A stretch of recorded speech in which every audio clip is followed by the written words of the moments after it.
Dan terakhir yaitu memunculkan perilaku yang diinginkan sebagai hasil dari proses belajar. Kelebihan pada teori ini yaitu menumbuhkan kebiasaan para guru untuk bersikap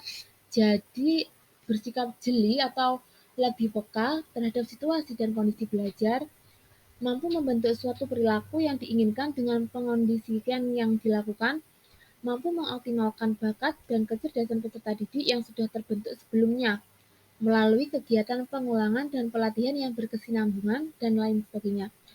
Kemudian kekurangan pada teori ini cenderung membatasi kreativitas, produktivitas, dan imajinasi peserta didik. Bersifat teacher-centered atau hanya berpusat pada guru. Membuat perilaku atau menjadi cenderung monoton karena proses belajar yang berfokus pada pengulangan untuk membentuk kebiasaan belajar.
Contoh penerapan teori belajar humanistik kelas yaitu pada awal kegiatan belajar, guru mengidentifikasi kemampuan peserta didik dengan melakukan pengamatan atau penilaian awal.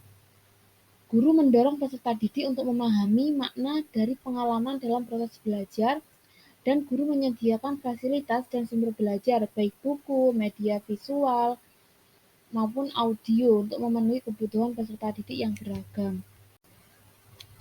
Pada teori perkembangan ini, perkembangan sebuah proses perubahan dalam pertumbuhan pada suatu waktu sebagai fungsi kematangan dan interaksi dengan lingkungannya.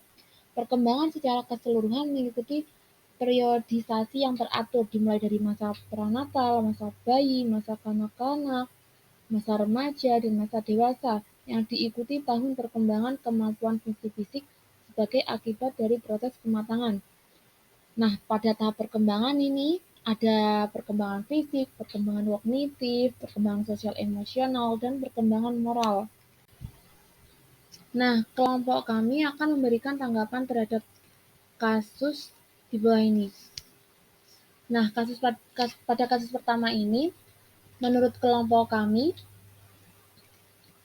yang membuat peserta didik itu mampu mengerjakan soal dengan baik pada percobaan kedua, tanpa melihat urutan atau langkah pengerjaan soal, yaitu guru menjelaskan materi terlebih dahulu, lalu menjelaskan langkah-langkah secara berurutan dalam pemecahan mencari nilai rata-rata untuk diikuti peserta didik. Sebelum memberikan soal latihan, guru memberikan contoh soal terlebih dahulu sesuai dengan langkah-langkah yang diberikan agar siswa memiliki gambaran setiap langkah pengerjaan soal.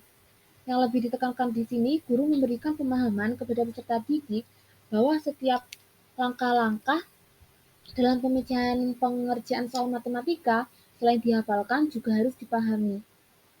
Nah, kemudian untuk pada pertanyaan kedua ini, metode ini juga dapat diartikan sebagai cara yang telah terpola tetap untuk memperoleh pengetahuan. Karenanya, suatu metode bersifat prosedural, teknis, dan implementatif.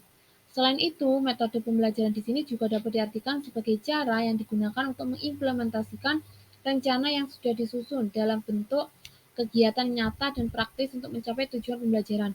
Terdapat beberapa metode pembelajaran yang dapat digunakan untuk mengimplementasikan strategi pembelajaran, di antaranya Ceramah, demonstrasi, diskusi, simulasi, laboratorium, pengalaman lapangan, brainstorming, debat, simposium, dan sebagainya. Jika lihat dari kasus di atas, guru mampu menggunakan metode pembelajarannya berupa metode pemecahan masalah, di mana guru menjelaskan langkah-langkah atau urutan terlebih dahulu dalam mencari nilai rata-rata pada mata pelajaran matematika. Dengan jelas, lalu peserta didik diminta untuk mengikuti cara tersebut dan menuangkan ke dalam soal percobaan untuk peserta didik kerja.